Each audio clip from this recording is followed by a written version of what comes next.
Good morning. Thank you very much for those email exchange conversations. I really appreciate seeing the inside or the student perspective.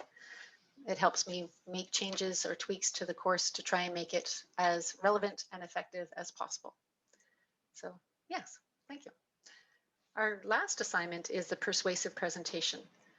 Because it is a larger assignment, I again tried to make as much space in our calendar as we could for this one. That's why it says weeks 6 and 7-ish.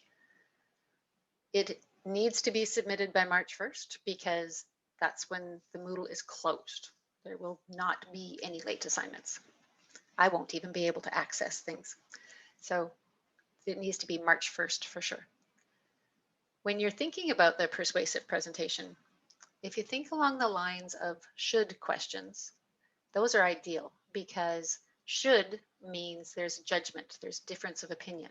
And if you have difference of opinion, you have an opportunity to persuade. There's a variety of really good resources in here to help you with that.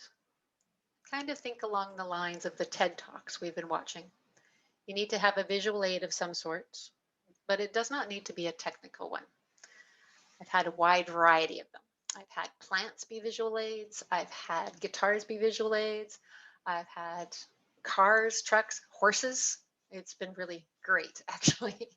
So again, the subject matter can be anything you want. It can be related to your career or a personal passion, whichever. There's some examples of student videos in here that can help give you a good idea what I mean by I need to see you more than the visual aid. The visual aid is definitely part of it, but it is not the majority of it. I would strongly recommend that you don't make one of those YouTube videos where you have a talking head in the corner or a PowerPoint presentation where you have a talking head in the corner. Those aren't sufficient. So that's why I have these student videos included in here as well. When I asked them if I could share their work, I also asked them to give me some background on how they made their video. I thought maybe their method would be helpful for some people that are maybe not as used to making videos.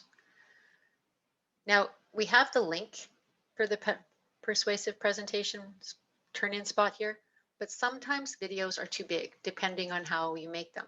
Usually the best way to send them is to my email.